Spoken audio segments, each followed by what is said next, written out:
Dari sini muncul mulai banyak fitnah. Wa yakthurul kadhibu, muncul mulai manipulasi, kebohongan-kebohongan. Mulai banyak perdebatan, mulai banyak polemik, mulai banyak perselisihan, mulai banyak framing, mulai banyak hoax, mulai banyak adu domba. Mulai kok bisa Ustadz A dengan Ustadz B bisa bertengkar, bisa Ustadz C dengan Ustadz D bisa berselisih, dan itu bagi sebagian kalangan jadi diminati. Ada peristiwa di era Nabi, ada orang-orang yang senang bikin konten, apapun itu nggak peduli, yang penting dia bisa upload di masyarakat, yang penting jadi sensasi, konsumsi publik, ramai, tak peduli orang berselisih atau tidak, yang penting dia mendapatkan apa yang dia ingin raih dari itu. Dulu di zaman Nabi ada itu, kelak di era yang lain kemungkinan bisa terjadi. Ada hadis lain mengatakan percepatan digital, konteksnya online, sekarang berpindah dari offline ke online, dan terjadi. Tiba-tiba akan datang satu era digunakan medianya hanya untuk orang itu supaya polemik, bertengkar, ribut, rame, saling mencela, saling mencaci. Berapa dosa yang bisa ditanggung dari situ? Ini problem umum yang disampaikan. Selalu ada orang-orang yang senang dengan kejadian-kejadian yang memungkinkan jadi polemik di masyarakat. Kita mesti hati-hati. Maka solusinya kata Al-Quran,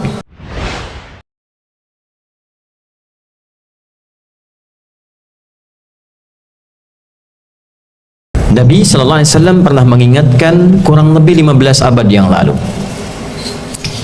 belum akan terjadi kiamat, yushiku alla taqumas sa'atu, belum akan terjadi tibanya waktu kiamat itu, hatta yuqbadal ilmu, hingga ilmu itu tercabut lenyap dalam kehidupan. Yang dimaksud ilmu itu sudah tidak didapatkan lagi, sehingga umat kesulitan mendapatkan panduan tafsir, hadis, fiqih, bahkan nanti ke level-level pendalaman akidah sulit didapatkan panduannya, sehingga orang bisa salah menyimpulkan fikih, orang bisa keliru menafsirkan, orang bisa keliru memahami hadis, orang bisa kebingungan memahami akidah. Tafsir dari kalimat pertama ini adalah riwayat yang sampai kepada kita dan sahih riwayat hadisnya. Ketika Nabi SAW menyampaikan, innallaha la yaqbidul ilma intiza'an yantazi'uhu minal ibad. Yang dimaksud ilmu itu dicabut, Allah tidak mencabut ilmu itu secara langsung ilmunya dari pakar-pakarnya di kalangan hamba-hamba Allah.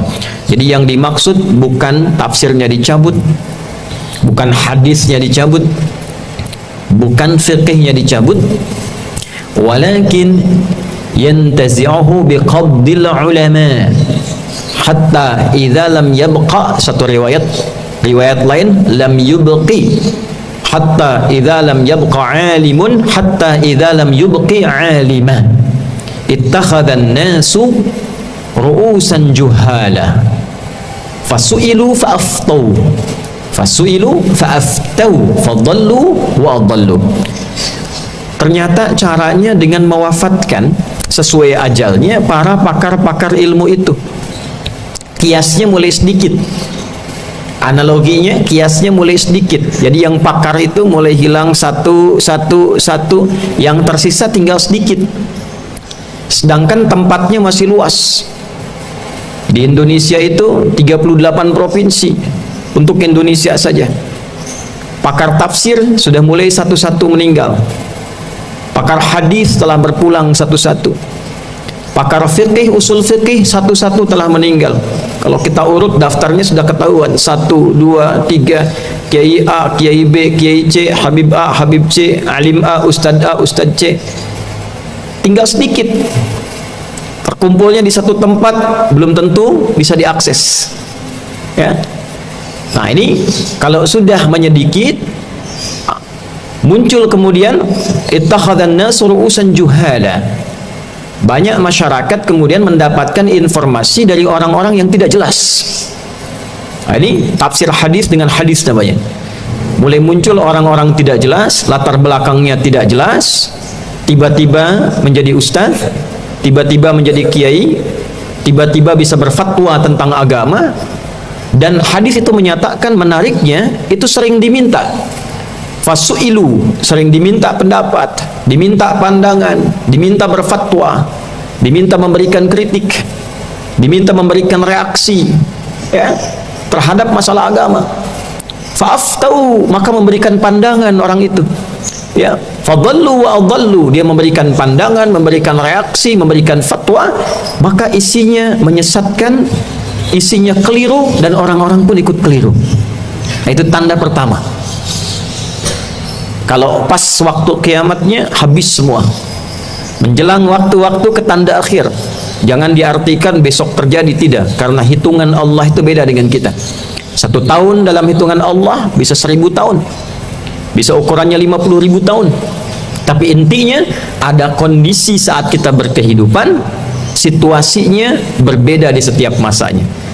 Saat Nabi pertama diutus, Nabi Muhammad sallallahu alaihi wasallam, itu komen Al-Qur'annya langsung jelas, iqtarabatis sa'atu wansyaqqal qamar. Quran surah Al-Qamar. Ya. Kiamat sudah semakin mendekat, bulan sudah terbelah. Mukjizat Nabi Muhammad sallallahu alaihi wasallam itu diantaranya membelah bulan, lalu disatukan kembali. Nah, itu sudah tanda bahwa Nabi itu Nabi akhir zaman. Artinya zaman terakhir yang dikirimkan Rasul sampai kehidupan berakhir. Jadi ketika Nabi diutus itu sudah akhir zaman. Nabi akhir zaman, kita ini hidup di akhir zaman. Nabi diutus, Quran sudah memberikan satu keterangan, kiamat sudah dekat. Tapi sekarang sudah 1500 tahun kurang lebih. Karena hitungan Allah dengan kita berbeda. Hukum Allah yang berlaku dengan kita berbeda. Ditetapkan hukum dunia, tetapkan hukum akhirat, tetapkan hukum bumi, tetapkan hukum langit, tetapkan kecepatan udara, kecepatan suara. Itu hitungannya bisa berbeda. Astronot yang ada di langit dengan lapisan-lapisan tertentu, dengan kita yang tinggal di bumi, itu bisa berbeda hitungan waktunya. Apalagi kalau kita bicara tentang aspek-aspek gaib, masalah agama. Tapi yang kita perlu garis bawahi dalam catatan ulama hadis adalah fenomenanya. Jadi bukan mencari waktunya, kapan kiamat, kiamat terjadi kapan, bukan itu.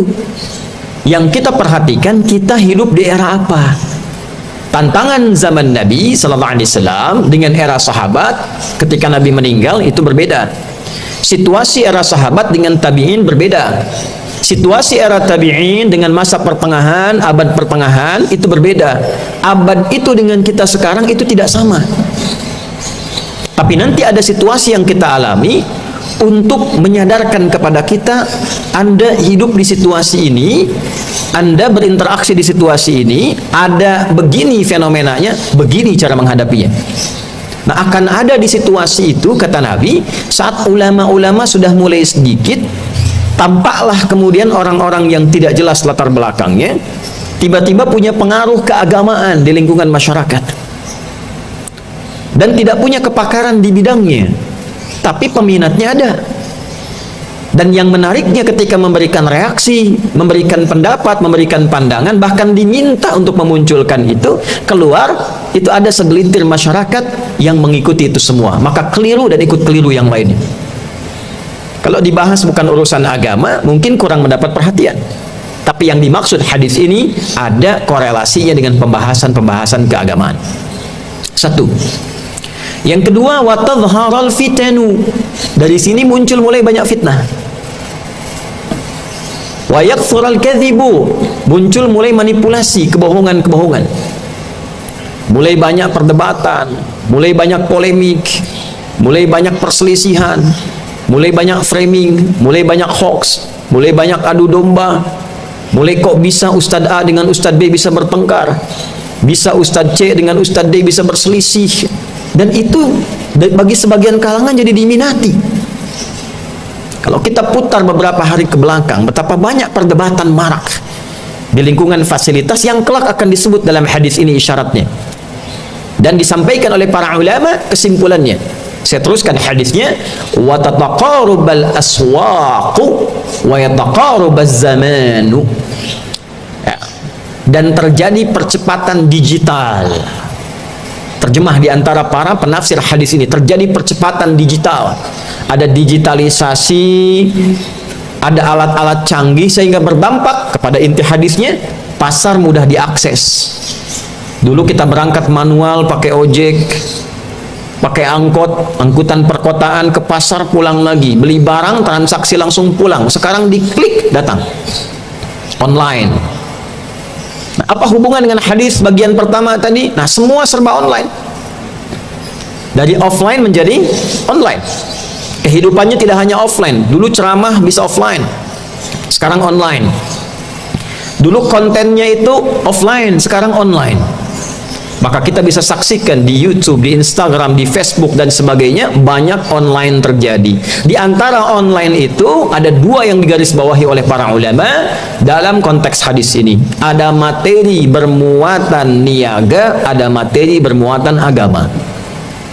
Niaga itu dagang, jualan, taqarubul aswaq, taqarubul zaman, waktunya makin terasa cepat. Tadinya pergi ke Amerika jauh sekali, sekarang diklik berita di Amerika sampai, pesan online tiba di waktu yang sama, kita pesan di waktu yang sama diterima langsung.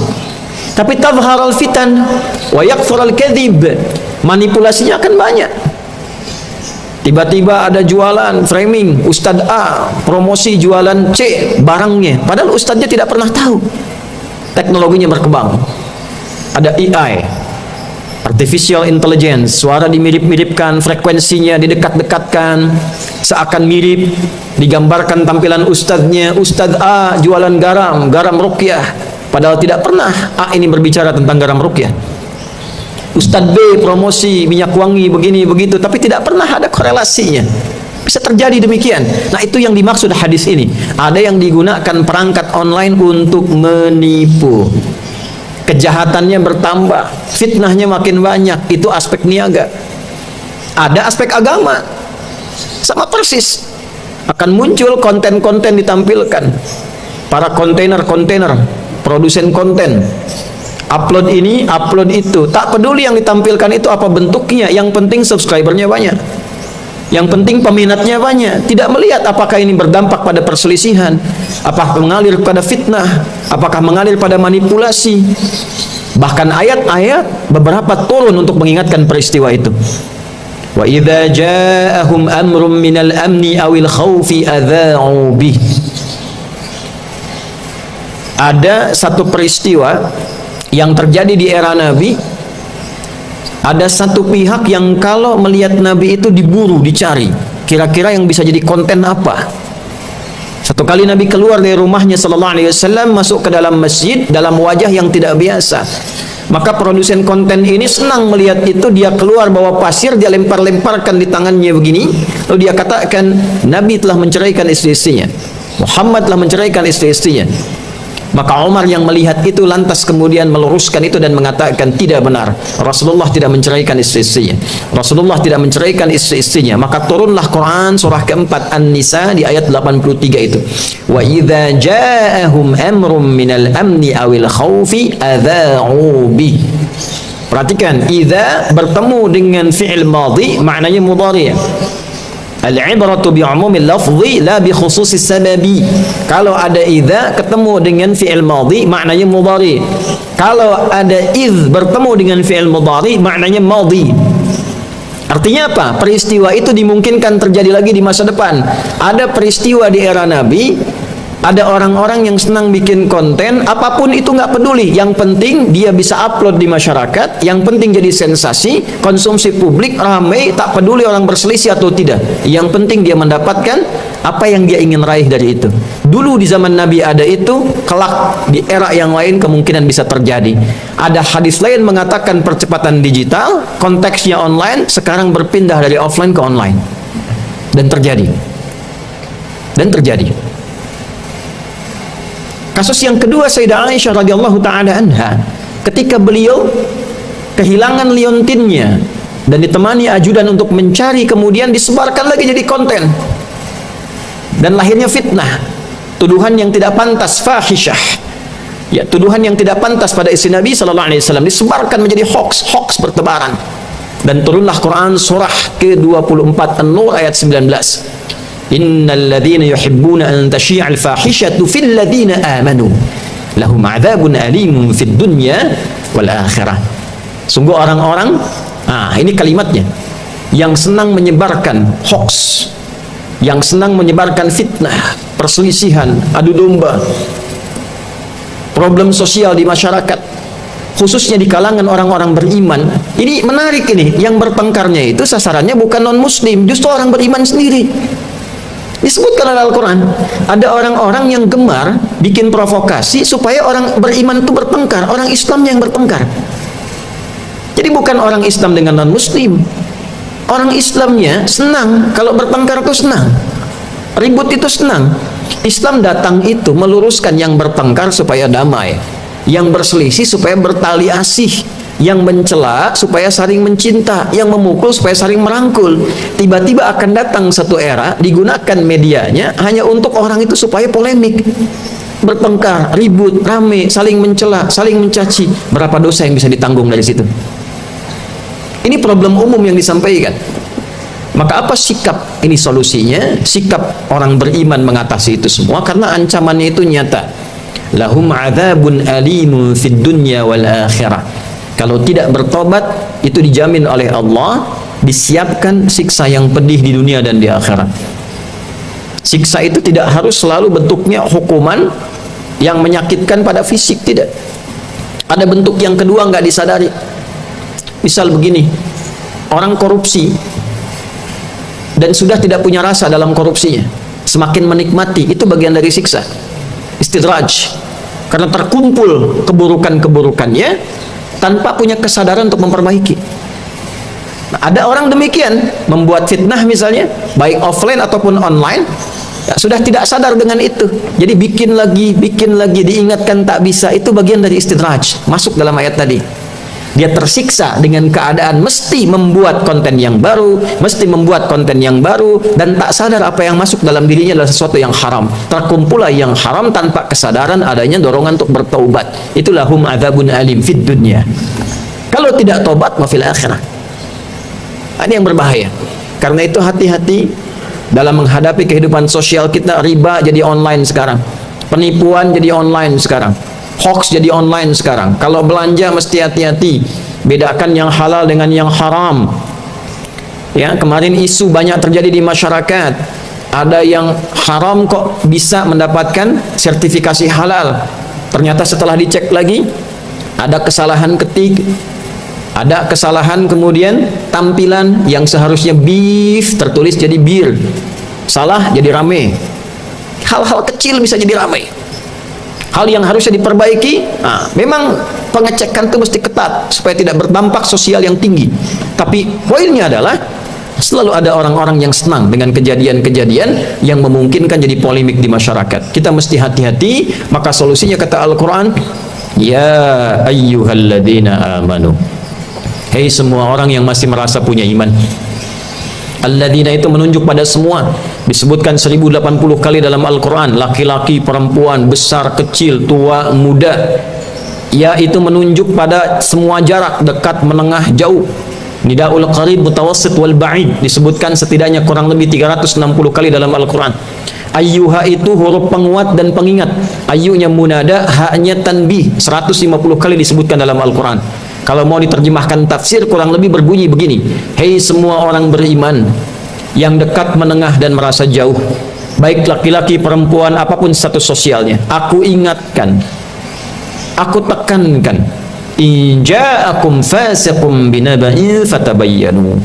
Kalau ada yang meragukan, orang fasik bawa berita, orang meragukan jualan, orang meragukan dagang, orang meragukan bawa konten, fatabayyanu, maka cek. Cek itu dua, apakah benar konten yang ditampilkan, apakah membawa maslahat kalau kita ikut ke dalamnya, apakah membawa pahala kalau kita mengikuti bagian darinya, atau jangan-jangan mendatangkan dosa. Karena itulah kemudian penting kita ketahui hal-hal yang tidak baik. Kalau benar menjadi ghibah, kalau salah menjadi fitnah. Kalau peluang dosanya tinggi, kita jauhi. Kalau ada kebaikannya, kita ikuti. Alat-alat sekarang yang modern bukan berarti buruk semua. Kita bisa upload sehari ayat Quran, Kita bisa upload dalam sehari satu hadis Nabi, bikin program. Hari ini saya pengen upload tentang cara makannya Nabi selama sepekan. Ayatnya, hadisnya, ayatnya, hadisnya. Ada orang lihat, dipraktekkan, dapat pahalanya. Jadi alat bergantung pada penggunaannya. Tapi Nabi mengingatkan jauh-jauh hari akan ada yang menggunakan perangkat-perangkat itu menuju perbuatan maksiat. Sehingga satu, hati-hati dalam mencari guru. Cari orang-orang yang capable di bidangnya, kualifikasinya sesuai dengan apa yang Nabi sampaikan. Imam Nawawi menyimpulkan 4 bagian. Wala yata'allamu illa mimman takammalat ahliyatuhu wa dhaharat diyanatuhu wa tahaqqaqat ma'rifatuhu wa ishtaharat siyanatuhu. Kalau ingin cari guru, satu, cari yang pakar di bidangnya. Lihat kemampuannya, lihat ada sanad gurunya tidak, pada siapa dia belajar, pada siapa lagi dia belajar. Kemudian yang kedua, lihat bagaimana ketakwaannya, salatnya bagaimana, baca Qur'annya bagaimana, puasanya bagaimana. Yang ketiga, lihat ma'rifatnya, kenal Allah atau tidak, kenal dirinya atau tidak. Yang keempat, lihat akhlaknya, bagaimana perilakunya, bagaimana kemuliaannya. 4 ini kalau ditemukan, jaga dengan baik, karena itulah yang kemudian disifati diantaranya dalam pemahaman hadis Nabi SAW sebagai warathatul anbiya. Selebihnya semoga Allah menjaga kita semua dalam kebaikan, memberikan petunjuk dalam kemuliaan, dan semoga Allah memberikan satu taufik yang luas kepada kita dari Jumat ini sehingga dapat membuka lembaran baru untuk saling mendoakan siapapun dia. Kepada non muslim pun kita doakan, apalagi kepada orang Islam. Jangan sampai kita membangun garis permusuhan. Mari kita hidupkan narasi-narasi kebaikan, saling mendoakan, membangun kemuliaan, saling rukun dalam kebaikan, menghargai pendapat yang berbeda sepanjang memiliki dalil-dalil, dan kita kompak bersama membangun bangsa negara yang kita cintai ini sehingga menjadi baldatun thayyibatun wa rabbun ghafur. Barakallahu li wa lakum fil Qur'anil azim wa nafa'ni wa iyyakum bima fihi minal ayati wa dzikril hakim wa taqabbala minni wa minkum tilawatahu innahu huwas samiul alim. Ud'ullaha yastajib lakum jami'an. اللهم نحمدك حمدا كما علمتنا أن نحمدك ونشكرك شكرا كما علمتنا أن نشكرك أنت المقدم وأنت المؤخر بيدك الخير إنك على كل شيء قدير ربنا لا تدع لنا في مقامنا هذا ذنبا إلا غفرته ولا هما إلا فرجته ولا دينا إلا قضيته ولا مريضا إلا شفيته ولا حاجة من حوائج الدنيا والآخرة فيها لك رضا وفيها لنا الصلاح إلا قضيتها يا أرحم الراحمين. اللهم بارك لنا جميعا في هذه الجمعة يا أرحم الراحمين كما جعلت هذه الجمعة مباركة. اللهم اجعلنا في كل خير واجمعنا يا الله في كل خير واحفظ بلادنا واجعل بلادنا أندونيسيا بلدة طيبة وأنت ترضاها واهدي أمراءنا ورؤساءنا يا أرحم الراحمين ليهتدوا إلى هدايتك واحفظ علماءنا واجعلهم مخلصين لك الدين يا أرحم الراحمين. Ya Allah, jangan biarkan ada pendosa kecuali Engkau ampuni seluruh dosa-dosanya. Bila ada yang gelisah, mohon tenangkan hatinya. Bila ada yang terlilit utang piutang, mohon berikan rezeki yang dapat melunasi utang-utangnya. Ya Allah, bila ada yang sakit, mohon sembuhkan. Ya Allah, mohon berikan petunjuk kepada para pemimpin kami agar mendapatkan hidayah, memimpin dengan baik yang meringankan hisab mereka di hari kiamat. Ya Allah, mohon jaga para ulama kami agar ikhlas dalam berdakwah, mencerahkan, menyatukan umat berkemajuan. Ya Allah, ya Arhamar Rahimin, berkahi negeri ini Indonesia, jadikan negeri yang makmur, yang baik, yang Kau ridai, yang terjauh dari maksiat.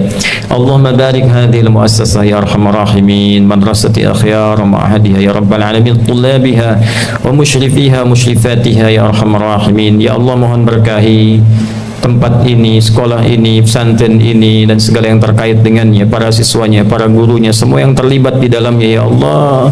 Allahumma akhlishum ya Allah, ikhlaskan mereka. Allahumma hafadhum fi kulli khair, jaga dalam kebaikan. Waj'al kullama nusimhu ya Allah li'ala'i kalimatika ibadakan jariyatan laka ya Arhamar Rahimin. Mohon ikhlaskan diri kami ya Allah untuk menjadikan semua apa yang telah kami hadirkan sebagai ibadah, sebagai jariyah kami yang menerangi kubur kami saat kembali kepadamu dan meringankan hisab kami di akhirat saat kami dihisab oleh-Mu ya Arhamar Rahimin. Allahumma ja'alna ahlal Qur'anil Karim waj'alil Qur'ana sahiban lana fid dunya nuran lana fil qubur wa syafi'an lana fil akhirati ya Arhamar Rahimin. Ya Allah, mohon jadikan kami ahli Al-Qur'an, Al-Qur'an teman kami di dunia, cahaya bagi kami di alam kubur, syafaat bagi kami di akhirat ya Arhamar Rahimin. Ikfina bihalalika an haramik wa aghnina bi ta'atika an ma'siyatika wa bi fadlika amman siwak. Ya Allah, cukupkan bagi kami segala yang halal darimu ya Allah, jauhkan kami dari yang haram. Anugerahkan kami segala keutamaan ya Allah, jauhkan kami dari segala hal-hal yang buruk. Hadirkan kepada kami kemuliaan yang telah Engkau tetapkan, jauhkan kami dari kehinaan ya Allah ya arhamar rahimin dunya wal akhirah. Rabbana atina fid dunya hasanah fil akhirati hasanah wa qina adzabannar. Ya khairan nasirin unsur ikhwatana fi Palestin wa fi Lubnan fi kulli makanil mubtalin. Ya Allah, berikan pertolongan yang terbaik ya Allah pada para pejuang di Palestina, di semua tempat yang tengah Engkau uji. Jaga mereka dalam kebaikan, sabarkan mereka ya Allah. Berikan kami kekuatan untuk membantu dalam segala hal yang Engkau izinkan dalam kebaikan ya Rahman ya Rahim. Bifadlika subhana rabbika rabbil izzati amma yasifun. Wassalamun alal mursalin. Walhamdulillahi rabbil alamin.